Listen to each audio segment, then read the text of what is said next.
Phuket Delhi air India വിമാനം അപകടത്തിൽപ്പെട്ട സംഭവത്തിൽ പൈലറ്റ് കഞ്ചാവ് ഉപയോഗിച്ചിരുന്നതായി സംശയം.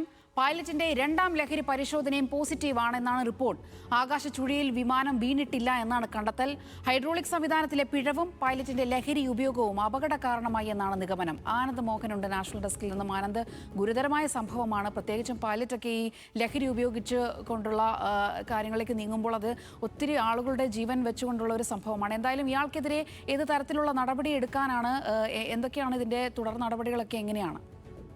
സോന, ഇത് തീർച്ചയായും സോന സൂചിപ്പിച്ചതുപോലെ വളരെ ദുരൂഹമായ ആശങ്കപ്പെടുത്തുന്ന ഒരു കാര്യമാണ്. രണ്ട് വശങ്ങളാണ് ഇതിനുള്ളത്. ഈ അഹമ്മദാബാദ് വിമാന ദുരന്തമൊക്കെ ഉണ്ടായതിൻ്റെ ഞെട്ടൽ ഇതുവരെ മാറിയിട്ടില്ല. 260-ലധികം ആളുകളാണ് അന്ന് ആ വിമാന ദുരന്തത്തിൽ ദാരുണമായി കൊല്ലപ്പെട്ടത്. അതിൻ്റെ ശരിക്കുമുള്ള കാരണം, എന്തുകൊണ്ടാണ് അപകടം ഉണ്ടായതെന്ന് പോലും ഇതുവരെയായി വിമാനയാത്രികരായിട്ടുള്ളവരടുത്തോ രാജ്യത്തോടോ പറയാൻ ഉത്തരവാദിത്തപ്പെട്ട ഏജൻസികൾ തയ്യാറായിട്ടില്ല.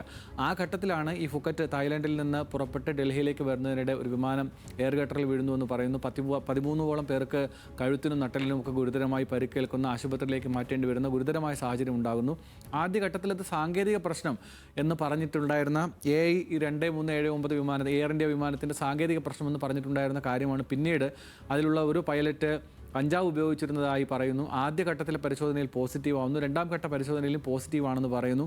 അങ്ങനെ ഒരു ഗുരുതരമായ വാർത്ത പുറത്തേക്ക് വരുമ്പോൾ ഇപ്പോൾ ഏറ്റവും ഒടുവിൽ എൻ്റെ അപ്ഡേഷൻ വരുന്നത്, കേന്ദ്ര ഏജൻസികൾ പറയുന്നത് ഈ വാർത്ത സ്ഥിരീകരിക്കരുത്, കൂടുതൽ എയർക്രാഫ്റ്റിൻ്റെ ആക്സിഡൻറ്റ് ബ്യൂറോയുമായി ബന്ധപ്പെട്ട കൂടുതൽ വിശകലനങ്ങളും പരിശോധനകൾക്കും ശേഷം മാത്രമേ ഇത്തരം കാര്യങ്ങൾ സ്ഥിരീകരിക്കാൻ കഴിയൂ എന്ന് പറയുന്നു. ഏതായാലും ഇത് നിഗൂഢമായി നിൽക്കുന്നു. അഭ്യൂഹങ്ങൾ ഒരുപാട് ബാക്കിയാണ്.